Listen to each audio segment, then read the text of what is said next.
जो उड़ने का शौक रखते हैं वो कभी गिरने का खौफ नहीं रखते।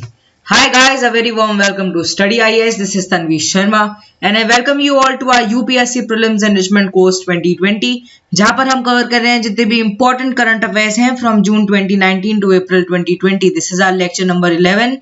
हम जुलाई के current affairs कवर कर रहे हैं, अभी तक हमने जून के current affairs कवर कर लिए हैं। स्टार्ट करते हैं अपने लेक्चर के साथ, बट बिफोर दैट अगर आप अनअकैडमी प्लस सब्सक्रिप्शन की तरफ मूव करना चाह रहे हैं तो याद रखें हमारा discount code study IAS use कर आपको मिल सकता है डिस्काउंट, तो इसलिए इस डिस्काउंट को लेना बिल्कुल मत भूलना। If you have any doubt any query आप हमें टेलीग्राम, इंस्टाग्राम, फेसबुक, जीमेल इन सब के थ्रू कॉन्टैक्ट कर सकते हैं। We are on all of these platforms and we would be really happy to help you. आज के लेक्चर से पहले आपके लिए एक important question. The word Mahanadi is a compound of the Sanskrit word maha, जिसका मतलब होता है great, and nadi that is river. In different era this river was known by several names. In ancient era it was called as, आपके पास option है, option A Mahananda, B Chitrotpala, C Kanaknandini, D Maheshwata. अपने अपने answer आप लोग कमेंट बॉक्स में जरूर लिख देना। ओके, स्टार्ट करते हैं अपने लेक्चर के पहले टॉपिक के साथ, that is NASA PUNCH mission. Dipankar Banerjee, a social physicist from Indian Institute of Astrophysics, is a co investigator of NASA PUNCH mission. हमारे लिए ये इंपॉर्टेंट है मिशन, 2022 में इसको लॉन्च करने की बात की गई। थोड़ा सा देख लेते हैं इसके बारे में।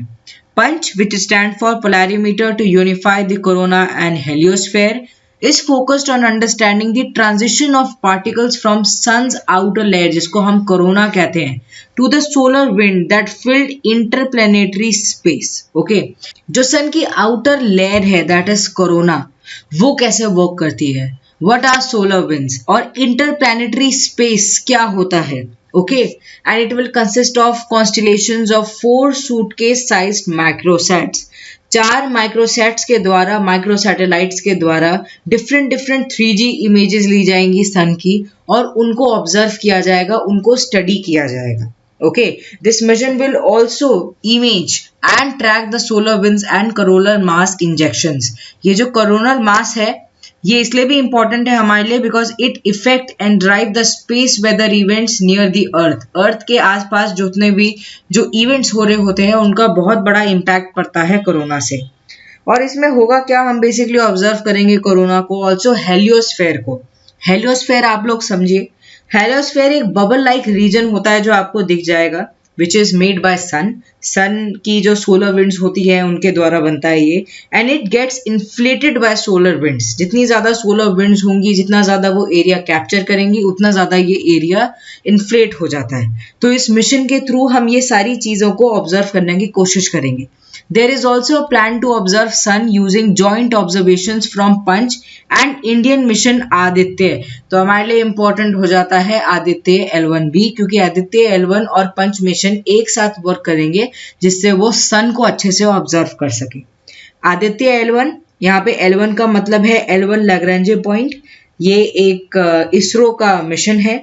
PSLV एक्सेल के द्वारा हम इसको लॉन्च करेंगे एंड इसके द्वारा हम बेसिकली सन को स्टडी करेंगे। सन का जो आउटर लेयर है कोरोना, उसको स्टडी करेंगे। It will be ISRO second space based astronomy mission after AstroSat, इसलिए भी ये हमारे लिए बहुत ज्यादा इंपॉर्टेंट है। The mission is expected to be launched in year 2022। Okay, 2022 में ये लॉन्च होगा। अब हम थोड़ा सा सन की लेयर्स को देख लेते हैं। अगर हमें समझना है कि ये पंच मिशन क्या चीज एक्चुअली देखेगा, ये क्या चीज को ऑब्जर्व करेगा, किस चीज पर स्टडी करेगा, तो हमें जरूरत है देखने की कि सन की कितनी लेयर्स होती हैं। तो सन की सबसे जो इनर मोस्ट लेयर होती है दैट इज कोर। ओके, इसको हम कोर बोलते हैं। एंड यहाँ पर प्रेशर इंटेंसिटी बहुत ज्यादा होती है। यहाँ पर हमें न्यूक्लियर फ्यूजन देखने को मिलता है। The hydrogen atom smash into each other to form helium. Okay, and यहाँ पर आपको प्लाज्मा देखने को मिलेगा। प्लाज्मा यानी आयंस एंड इलेक्ट्रॉन्स, एंड ये सबसे हार्डेस्ट लेयर होती है सन की। ओके, उसके बाद जो लेयर होती है that is called as radiative zone. Okay, इस रेडिएटिव जोन में क्या होता है, the nuclear energy that is generated in core that travel in it in the form of electromagnetic radiation or light. Okay, तो हमें light के रूप में ये दिख जाएगा रेडिएटिव जोन. उसके बाद जो लेयर होती है that is called as convection zone. यहाँ पर हमें कन्वेक्शन देखने को मिल जाती है. कन्वेक्शन आप बेसिकली ये समझिए कि लाइटर जो जितने भी पार्टिकल्स होते हैं दे राइज एंड जो डेंसर होते हैं दे सिंक. ओके, यहाँ पर हमें ऐसे पार्टिकल्स का मूवमेंट देखने को मिल जाता है. ये तीन है the inner layer of the sun. Okay, तो ये इनर लेयर में आते हैं. तो ये चीज आप याद रखना, सबसे पहले कोर, फिर रेडिएटिव जोन, फिर कन्वेक्शन जोन. ओके, अब हम आउटर लेयर की बात करेंगे. आउटर लेयर की सबसे पहले हम बात करेंगे तो आता है photosphere. Okay, just above the convection zone होता है photosphere. The visible surface of sun, इसको हम कहते हैं फोटोस्फेयर. जो हमें सनलाइट देखने को मिलती है, जो हम अपनी आंखों से सन को देख पाते हैं, that is basically the photosphere. Different different colours में आपको ऑरेंज, येलो, रेड ये आपको देखने को मिल जाएगा. इसके ऊपर एक लेयर होती है जिसको हम कहते हैं chromosphere and it is heated by the energy of photosphere, क्योंकि यहाँ पे भी पार्टिकल्स का मूवमेंट देखने को मिलता है. अब हम देखते हैं सबसे इंपॉर्टेंट लेयर को, जिसको हम स्टडी करने की कोशिश करेंगे आदित्य L1 के थ्रू. ये है सन का क्राउन एरिया, जो आपको ऐसे ऐसे देखने को मिलता है ना. बचपन में हम ड्रॉ करते थे, ऐसे ड्रॉ किया, उसके बाद साइड में ऐसे ड्रॉ कर दिया. ये क्या होता है? ये बेसिकली कोरोना ही होता है. It is the outermost layer और ये क्राउन जैसा देखने को मिलता है. अगर आप टोटल सोलर एक्लिप्स ध्यान से देखेंगे तो आपको समझ आएगा कि क्या होता है कोरोना और वो कैसा दिखता है. ये बहुत इंपॉर्टेंट लेयर है. Okay, so this is how the sun is. The drawing is very bad but try to understand the layers. कि सबसे पहले आपको कोर मिलेगा, फिर रेडिएटिव जोन, उसके बाद कन्वेक्शन जोन. ये तीन है inner layers of the sun. Okay, उसके बाद आ जाता है फोटोस्फेयर, उसके बाद आता है क्रोमोस्फेयर एंड फाइनली हमें देखने को मिलता है the outermost layer that is called as corona. Okay, this is how sun is. Moving on to our next topic, that is anti-locust fight. Officials from India and Pakistan are closely working together to prevent the movement of locust. Locust आप लोग इन्हें commonly टिड्डे बोलते हैं. आपने देखा होगा जितने भी fields होती हैं या राइस fields होती हैं वहां पे आपको ये देखने को मिल जाते हैं. इंडिया और पाकिस्तान दोनों में इन्होंने आतंक मचाया है 2019 में. Okay, both the countries are also consistently sharing inputs including satellite data via FAO to counter and restrict the movement of locust. क्योंकि इनकी वजह से क्या होता है, फसलें बहुत ज्यादा खराब हो जाती है. थोड़ा सा फाओ के बारे में समझ लेते हैं. In 1945 FAO was created in Quebec City Canada by first session of newly created United Nations. FAO एक स्पेशलाइज्ड एजेंसी है of United Nation that lead international efforts to defeat hunger. Okay, जो हमारा सस्टेनेबल डेवलपमेंट गोल है उसको ये देखती है. FAO is also a source of knowledge and information and help developing country in transition, modernize and improve agriculture. कि कैसे वो अपनी agriculture, forestry and fisheries इन सबको improve करें, ensuring good nutrition, good food. Okay, food security सबको मिले, ये सब इनका एक major objective है. अब थोड़ा सा लॉकस्ट के बारे में देख लेते हैं. ये आपको दो पिक्चर्स दिख जाएंगी. ये थोड़ी वाइडर पिक्चर है, वेयरएज ये थोड़ी आप अच्छे से देख सकते हैं कि लॉकस्ट कैसे दिखता है. It is a large mainly tropical grass hopper. Okay, with strong power of flight. Okay, उड़ने की ताकत इनकी बहुत अच्छी होती है. They differ from ordinary grass hopper, उससे थोड़े से डिफरेंट होते हैं क्योंकि they can change their behaviour. Okay, इसको कहते हैं हम ग्रेगराइज and form swamps that can migrate over large distances. Okay, large distances पे ये cover कर सकते हैं. They are generally seen during the month of June and July. क्यों? क्योंकि हमारी इंडिया में ये जो जून जुलाई का महीना होता है, हमें यहाँ पर मॉनसून सीजन देखने को मिलता है, रेनी सीजन देखने को मिलता है. ओके, इसीलिए ये इस समय जरूर आते हैं. इस समय हमारी फसलें भी बहुत अच्छे से ग्रो कर रही होती हैं, इसलिए ये उन पे अटैक कर देते हैं. Locust have a high capacity to multiply, form groups, migrate over relatively large distances. ये ग्रुप बना लेते हैं और एक साथ large distances को कवर करते हैं. ओके, तो ये बहुत ज्यादा प्रॉब्लमैटिक हो सकते हैं. They are a threat to vegetation. Locust adult can eat their own weight every day. मतलब जितना उनका वजन है उतना ही खा सकते हैं. About 2 grams of fresh vegetation per day ये खा सकते हैं. आप सोचिए अगर एक इतना खा रहा है तो मतलब ये कितना डिस्ट्रक्शन क्रिएट कर सकते हैं एक एग्रीकल्चरल फील्ड में. A very small swamp eat as much in one day as about 35,000 people. Oh my god, बहुत ज़्यादा capacity है इनकी. Okay, if infestations are not detected and controlled, devastating plague can develop. इतनी बुरी हालत हो सकती है कि हमारे सारी जितनी भी जो फसलें हैं वो खराब हो जाएंगी. फूड सिक्योरिटी के बारे में जो हम बात करते हैं, नो हंगर के बारे में जो हम बात करते हैं, वो हमें मीट नहीं हो पाएगा.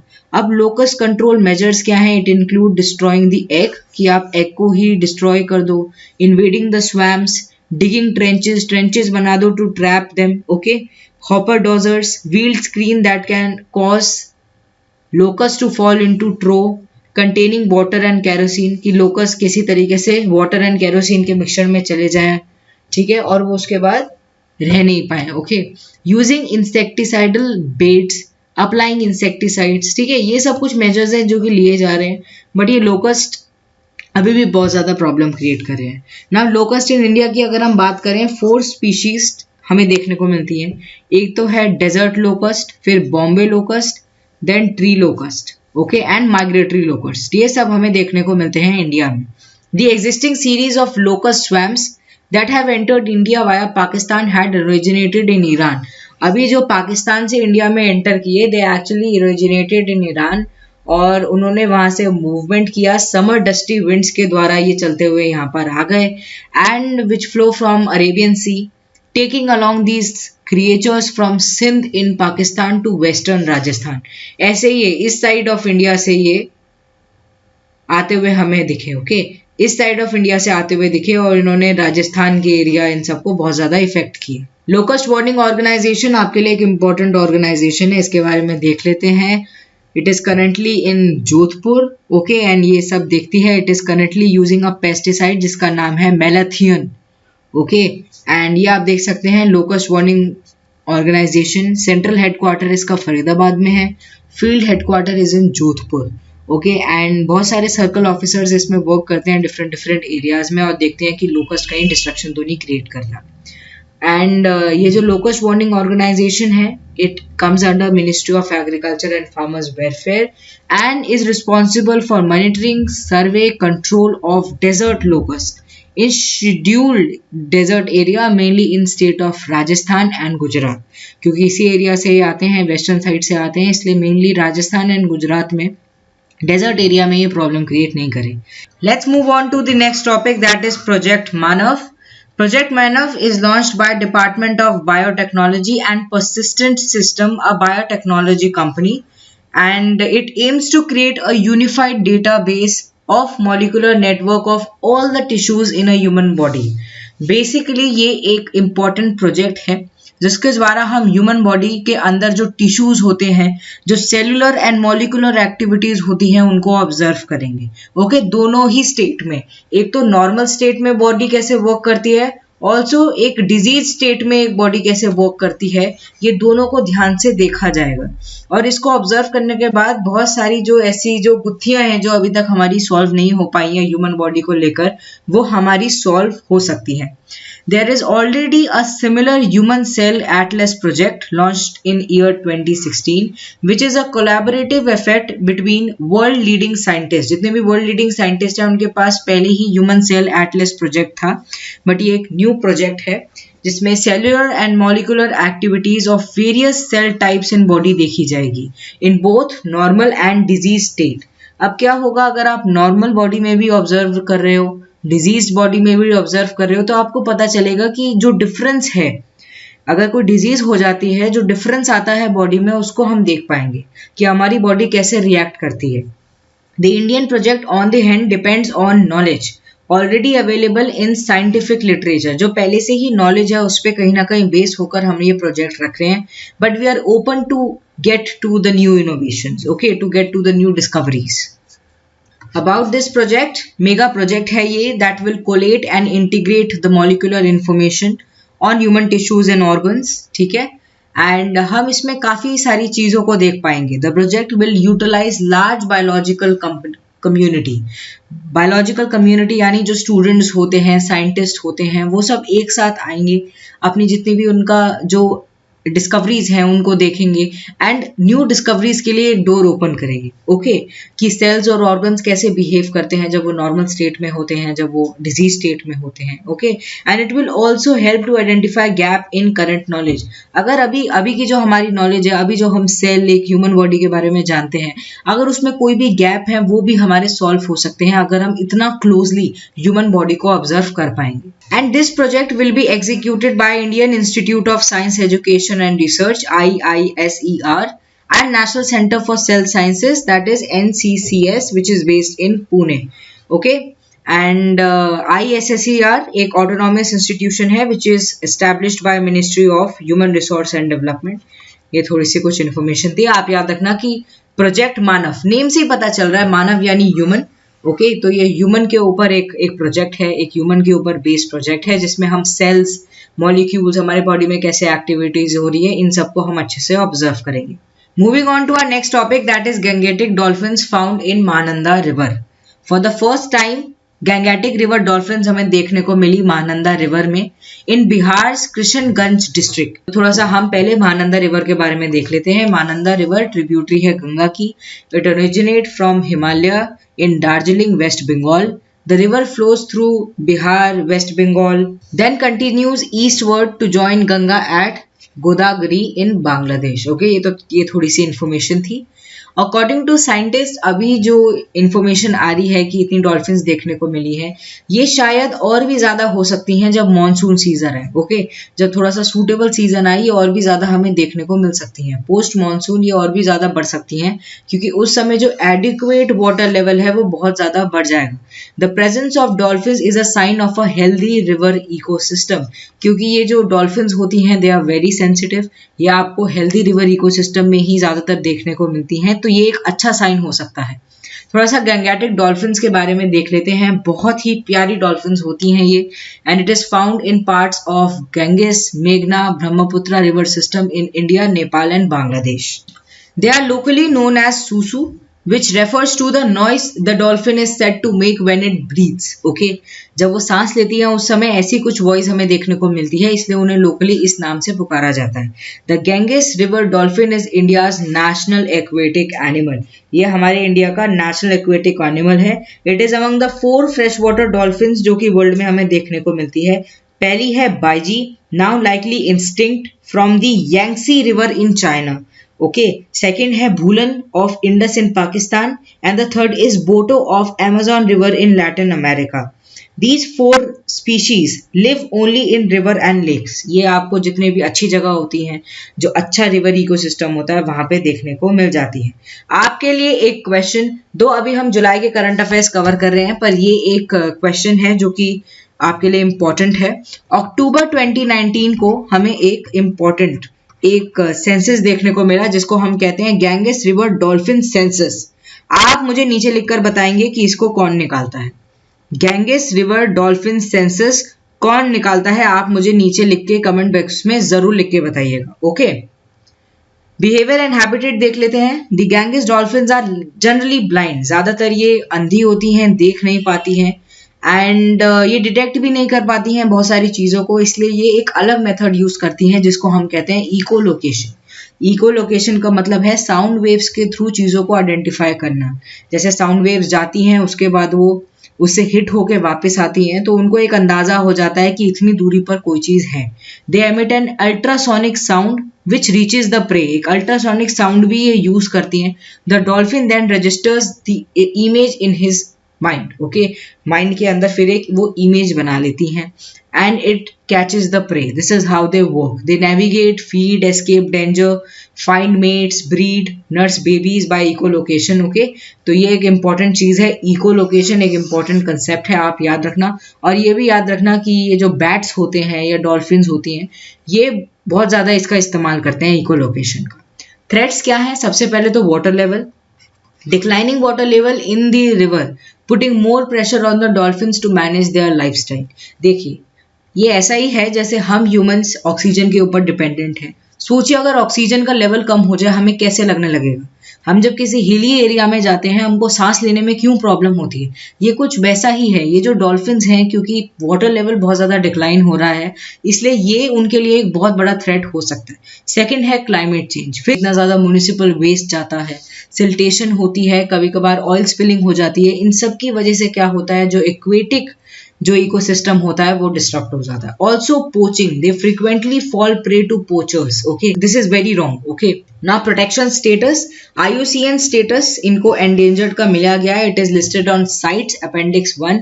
It is classified under scheduled 1 wild life act 1972, providing absolute protection as offenses under these are prescribed the highest penalties। अगर आप कुछ भी इनके साथ गलत करने की कोशिश करते हैं, ठीक है, और इनके प्रोटेक्शन के वो अगेंस्ट होगा, तो उसको एक बहुत ही हीनियस क्राइम माना जाएगा, एक ऑफेंस माना जाएगा। ऑल्सो आपको हैवी पेनल्टीज देनी पड़ सकती है। Let's move on to our next topic, that is Jaipur, a world heritage site. The pink city, famous pink city of India Jaipur को डिक्लेयर कर दिया है UNESCO world heritage site, and this decision was taken in 43rd session of UNESCO World Heritage Committee taking place in the city of Baku, Azerbaijan। City was nominated for its town planning and architecture। यहाँ पर बहुत सुंदर सुंदर monuments हमें देखने को मिल जाते हैं, specifically belonging to the late medieval period। Okay, आपके लिए एक और क्वेश्चन, आज आपके लिए क्वेश्चन की भरमार हो रही है। आप लोगों को कमेंट सेक्शन में इन सब के आंसर्स मुझे नीचे लिखकर बताने हैं। ये एक बहुत ही सुंदर मॉन्यूमेंट है, जयपुर में आपको देखने को मिल जाता है। आप इसका नाम मुझे कमेंट सेक्शन में लिख के जरूर बताइएगा। Jaipur has become the second city of country after Ahmedabad to get the recognition. Okay, and अभी जो total heritage site across India है, उनका जो वैल्यू है that have been grown to 38। Okay, including 30 cultural properties, 7 natural properties and 1 mixed site, that is Kaziranga National Park। The walled city of Jaipur in Rajasthan was founded in 1727 AD under the patronage of Savai Jai Singh II। It also served as the capital city of the state of Rajasthan। This was all for this video। I really hope you enjoyed it। आप नीचे like का button दबाना बिल्कुल मत भूलना, हमें बहुत अच्छा लगता है आपके लाइक्स देखकर। Also you can comment your suggestions, और जितने भी मैंने आज क्वेश्चंस पूछे हैं वो आप कमेंट सेक्शन में मुझे लिखकर बताना बिल्कुल मत भूलना। देखिए, अगर आप कमेंट सेक्शन में आंसर्स को लिखेंगे तो आपके लिए ही फायदा होगा, क्योंकि वो चीजें आपको याद रहेंगी। अगर वो चीजें यूपीएससी पूछ लेता है तो आपको बाद में प्रॉब्लम नहीं होगी, आपको कोई कंफ्यूजन नहीं होगी। यू विल नो कि इसका आंसर ये है। इसलिए कमेंट सेक्शन का, कमेंट बॉक्स का अच्छे से फायदा उठाएं। Also if you are new to our channel, do not forget to subscribe, because हम आपके लिए कोशिश कर रहे हैं कि अच्छे से अच्छा कंटेंट लाएं if you are preparing for UPSC. Okay, so this was all for this video. Thank you very much.